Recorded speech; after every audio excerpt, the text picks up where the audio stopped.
brought the Bible into the octagon, which was very Diego Sanchez-esque. So I hope that you got a little bit of like entertainment out of that one. But nonetheless, this is a man with conviction, and he showed it in the octagon on Saturday night, man. He, with the bruised, closed up, bloodied up eyeball, went out there and just inflicted his will on Dan Ige, which is kind of what I thought was going to happen. Takedown after takedown after takedown, washing machine.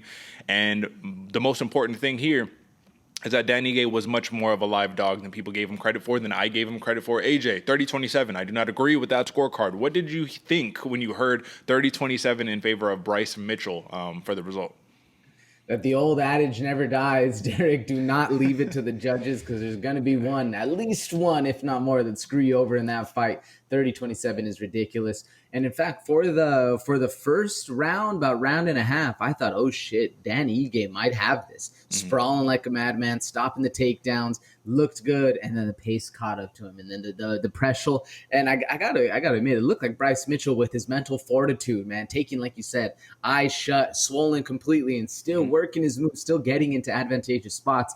Very impressive for Bryce Mitchell. But yeah, 30-27. Were you as appalled as I was, Derek? Yeah, I thought that was crazy, because I thought that there's a world where Dan Ige won that fight 29-28. Like, there's a world where that happened. You know, I think that it just depends on how you score things, right? Because that what people are saying is Bryce Mitchell lay and prayed his way to a victory. And I'm like, on one hand, that's true. On the other hand, if you know what you're watching, he was going for submission attempts. He was trying to get that arm triangle on Dan Ige multiple times.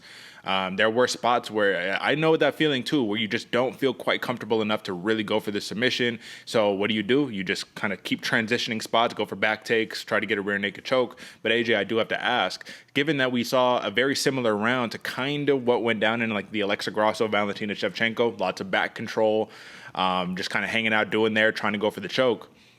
No 10-8s, huh? You know, like, so where are we at? You know what I mean? Just checking in. Where are we at with that, AJ? I'm glad somebody's keeping them accountable, Derek, because you're right, no 10-8s. And I even saw a thing on Twitter where it was, I'm pretty sure it was the Nevada State Athletic Commission, was having a seminar on what a 10-8 actually is to the refs, having a breakdown of how to do your job, which is a little ridiculous that it's happening now. But still, I mean, at least it's opening. So maybe that's why no 10-8s. You know, they got a little briefing. That's ridiculous. But still, I don't know, Derek. Seems a little shisty.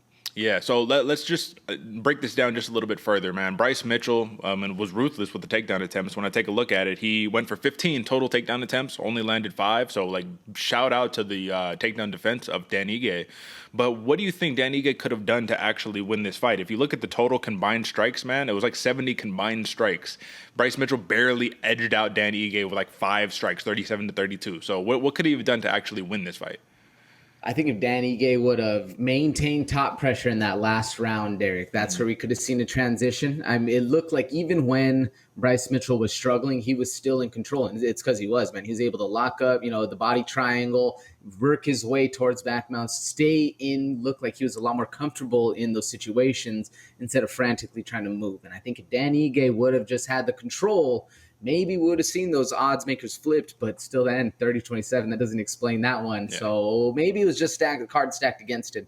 But what do you think, Derek? If Dan Ige was able to stay on top or at least stay in control, get back up, make this a standing fight, was that it, or was there anything else that you could see Dan Ige doing to prevail? There was one thing that I thought that was the missing component, which we talked about in the pre-show, where Dan Ige accepted being put on the back foot, back against the cage, and waiting for Bryce Mitchell's takedown attempts instead of walking him down, trying to take advantage of, dude, you're shooting a lot of takedowns. I'm going to push the pace on you, and I'm going to make sure that you're going backwards, because you could see the shot coming a lot quicker when they're moving backwards and then having to jump in. But also, Bryce Mitchell has a nasty single and a nasty double, and is very quick, so I could see the hesitation there. But yeah, I think that a couple mistakes fixed, and Dan Ige could definitely win this matchup. So if we did see a rematch, yeah, I think that the odds would be much different. Either way, big decision win, -115 decision prop for Bryce Mitchell. That was not as easy as it should have been. All right, let's keep it pushing, AJ.